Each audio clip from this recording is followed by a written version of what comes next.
Rewmi 24 TV. dal leen ak jàmm mbokk yi nuyu nañ leen siyaar nañ leen yéen ñi di safoo seen bii di Rewmi 24 TV. vendredi 31 mars 2023 ginnaaw ba ñu déggee ay révélation yi doy waar yu kawteef ma ngay wax ne nañu toj BRT nañu toj TER bi nañu toj lii di autoroute à péage bi muy ay révélation yu doy waar yoo xam ne ba ñu ko déggee dañu ne kii di Dame Mbodj moom moo wax yooyee la wax kii di Dame Mbodj nag génn na weddi yooyee wax waaye ma ngay dànkaafu télé bii nga xam ne moom moo ko teg di Sen TV ma nga leen xamale lan moo tax ngeen daal di teg montage yooyu nga xam ne dañ ko dagatee daal di wax ne Dame Mbodj la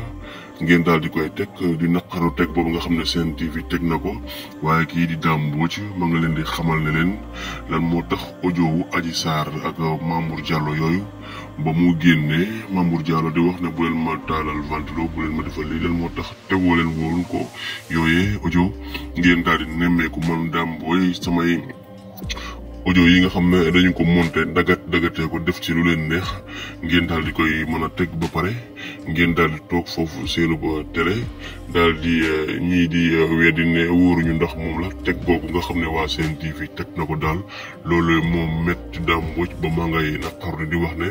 mere na leen lool mi ngi dànkaaf waa Sen TV ci jëf jooju nga xam ne def nañ ko mu doon lu ñaaw loo xam ne kii di Dame Mbodj ma ngay toog di naqarlu di wax ne télé boobu di Sen TV daal lañu ko def métti na ko lool ndax vidéo yi nga xam ne dañu ko jël monté ko dogatee ko di wax ne kii Dame Mbodj la ab télé daal waru koo mën a teg te booba audio Adji Sarr yi ma nga fi ne xew kenn tegu ko ñu bàyyi ko retourné di teg ay audio yoo xam ne du moom nuroowul ak moom ñëpp xam nañ ne du moom loolee lan la ca Sen TV jublu loolu moom mooy métti Dame Mbodj ba ma nga leen di dànkaafu ma ngay alerté télé bii di Sen TV di leen wax ne lii ngeen ko def daal nee na métti na ko lool te la Bougane Gueye Dany bii nag Dame Mbodj moom moo fësal yéenay kàddu jaa ngeen jëf mbokk yi.